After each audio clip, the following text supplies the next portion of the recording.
ফাতিমা রাদিয়াল্লাহু তাআলা আনহা যেদিন মারা যাবেন মৃত্যুর দিনে,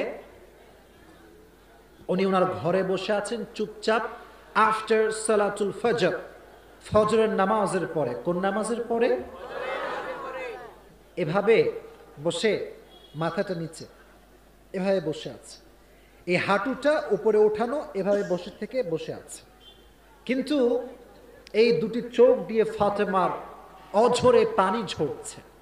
হঠাৎ করে আলী রাদিয়াল্লাহু তাআলা আনহু কেম টু দ্য হোম, বাসায় আসলেন। দেখছে বাসার ভেতরে ফাতেমা চুপচাপ বসে কান্না করছে। চোখের সামনে বউ কাঁদলে কি স্বামী সহ্য করতে পারে? আলীও সহ্য করতে পারলেন। আরে ফাতেমা, তোমার চোখের কোঠায় পানি কেন?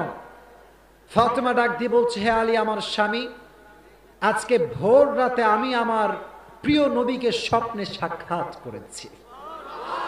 এটা জোরে পড়েন সুবহানাল্লাহ। আলী রাদিয়াল্লাহু তাআলা আনহু বলছেন, ফাতেমা, এটা তো সৌভাগ্যের বিষয়, তুমি তোমার আব্বাকে স্বপ্নে সাক্ষাৎ করেছো, তোমার চোখের কোঠায় পানি কেন? এবার ফাতেমা বলছে, হে আলী, আমি আমার স্বপ্নে যা দেখেছি তা নিয়ে কান্না করছি। কি দেখেছো স্বপ্নে? বলতেছে, গভীর অন্ধকার রাত, এক বিশাল বড় মাঠে আমার আব্বা দাঁড়িয়ে আছেন। অন্ধকার রাত। কি রাত? কিছু দেখা যাচ্ছে না। আব্বা যেন হাত দিয়ে এভাবে কি যেন খুঁজতেছেন, কিন্তু খুঁজে পাচ্ছেন না।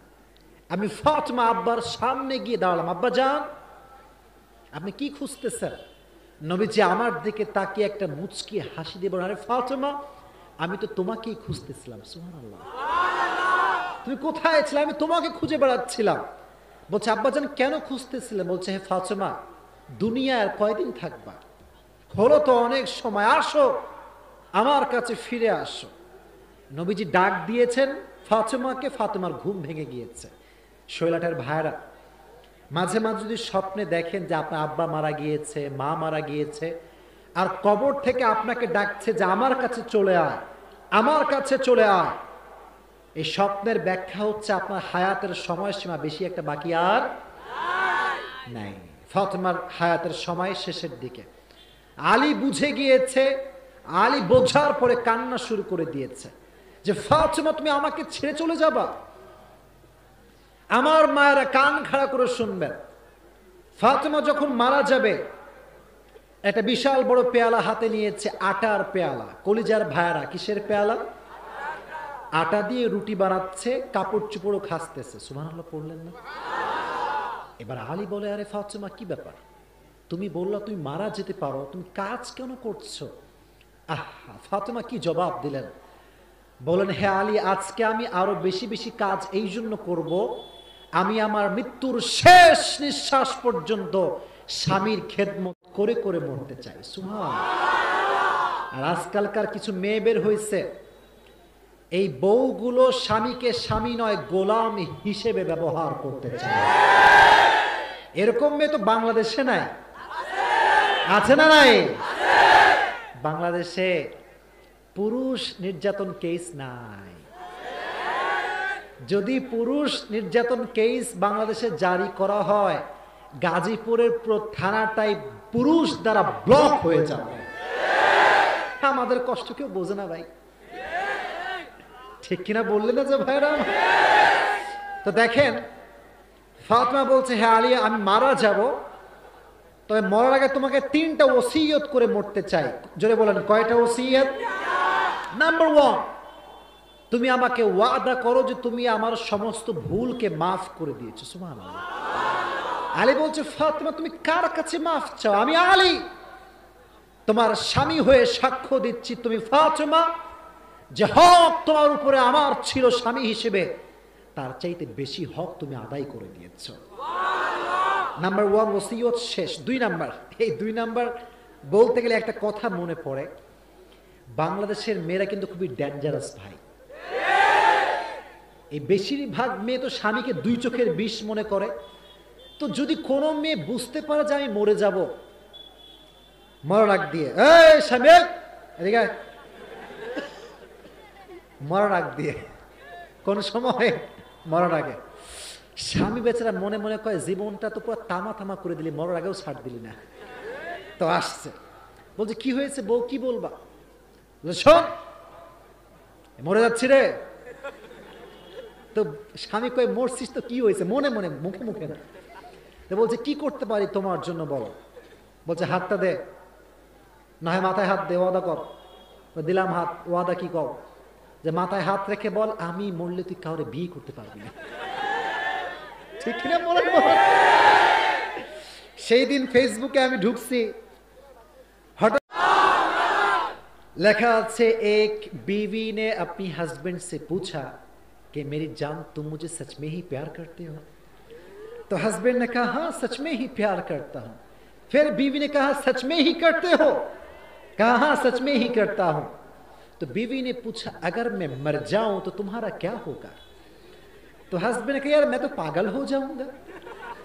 फिर बीवी ने पूछा पागल मगल छोड़ो, पहले ये बताओ कि मेरी मरने के बाद दूसरी शादी तो नहीं करोगे ना? तो हस्बैंड ने क्या बोला और क्या जवाब दिया? उसने बोला बीवी तू कैसी बात कर रहा है, मैं तो पागल हूं और पागल कुछ भी कर सकता है। আসলে মাঝে মাঝে মেয়েদেরকে কৌশলে হ্যান্ডেল না করলে ঠিক হয় না, ঠিক না? ফাতেমা রাদিয়াল্লাহু তাআলা আনহা বলছেন হে আলী তোমার যাকে মন চায় তাকে বিয়ে করবা, but there is one condition, আমার হাসান এবং হুসাইন যেন কষ্ট অনুভব না করে। সুবহানাল্লাহ। এবার লাস্ট ওসিয়ত কি? ওসিয়ত বলছে আমি যখন মারা যাব আমার মৃত্যুর খবর কেউ জানতে পারবে না, তুমি হবা ইমাম, আমার দুই সন্তান হাসান এবং হুসাইন হবে মুক্তাদি। সুবহানাল্লাহ পড়লেন না? তিনটা ওসিয়ত আলী, ঠিক আছে এগ্রি, কোনো সমস্যা নাই। চলে আসছে শেষের দিকে। খাটিয়াতে দেখবেন কয় পা থাকে? আরো জোরে। কিন্তু বুঝবেন ওসিয়ত অনুযায়ী ইমাম হচ্ছেন একজন, মুক্তাদি হচ্ছেন দুইজন, মোট হলো আরো জোরে কয়জন? কিন্তু খাটিয়া ফুললি ধরার জন্য লাগে কয়জন? আলী যখন ফাতেমার লাশটা কাঁধে নিয়েছে মনটা খারাপ, যে আহা কলিজার টুকরা বউটা মারা গেল, ধরার মতো কেউ নাই। পুরো এই দুটো চোখ দিয়ে পানি পড়ছে, পানি পড়তেই আছে, যে আমার বউটাকে ধরার মতো কেউ কি আজকে নাই? দূর থেকে একজন সাহাবী, তার নাম হচ্ছে ইসমুহু আবু যর গিফারি রাদিয়াল্লাহু তাআলা আনহু, দৌড়ে দৌড়ে আসছে। এবার আলী দেখে ভয় পেয়ে গেছে, আরে যদি এসে প্রশ্ন করে ইয়া আলী মান হাদিহিল মাইয়িত, লাশটা কার? যদি বলি বউয়ের লাশ, ফাতেমার লাশ, 3 নাম্বার ওসিয়তটা ভেঙে যাবে, ঠিক কিনা? আর যদি বলি ফাতেমার লাশ নয়, নবীর উম্মত কখনো 2 পয়সা মিথ্যা কথা বলতে পারে না। আবু যর গিফারি দৌড় দিয়ে আলীর কাছে এসে দাঁড়িয়েছে। পুরো আলী ঘেমে একাকার, আর চোখ দিয়ে পানি, টেনশন, কি জবাব দিব আমি, ওসিয়ত যেন ভেঙে না যায়। আবু যর গিফারি বলছে ইয়া আলী লা তাখাফ ওয়ালা তাহজান, লা তাখাফ ওয়ালা তাহজান, হে আলী মন খারাপ করো না, মন ছোট করো না, আমাকে আরশে আজিম থেকে আল্লাহ নিজেই পাঠিয়ে দিয়েছে।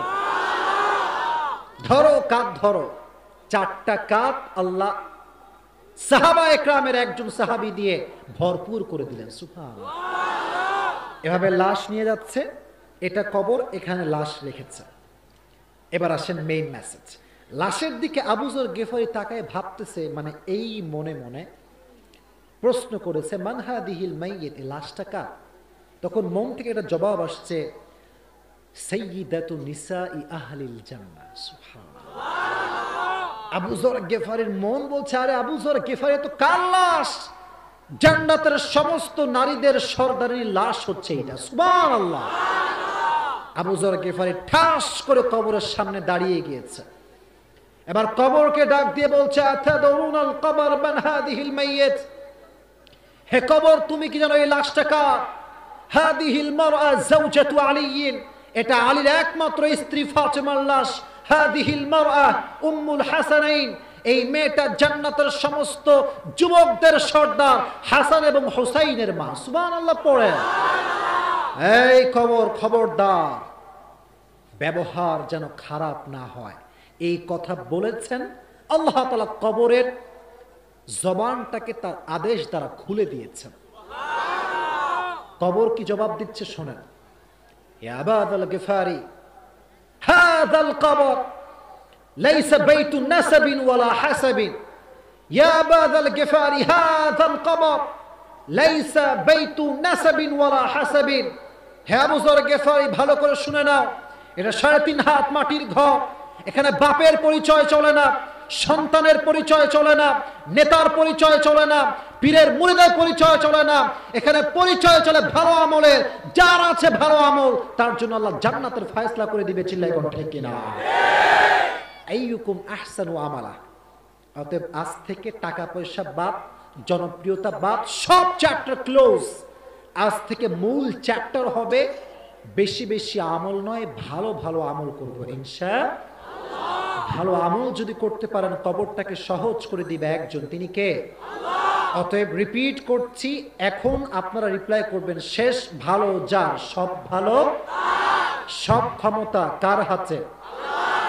ক্ষমতাকে আল্লাহ কয় ভাগে ভাগ করেছেন? এক দুনিয়ার ক্ষমতা আর একটা আখিরাতের ক্ষমতা। দুনিয়ার ক্ষমতা রবের কাছেও আছে, সাময়িকের জন্য মানুষকেও আল্লাহ দিয়েছেন, বাট আখিরাতে একজনের ক্ষমতা চলবে, তিনি কে? যে রবের ক্ষমতায় বিশ্বাস করবে সে কি সুদ খাইতে পারবে?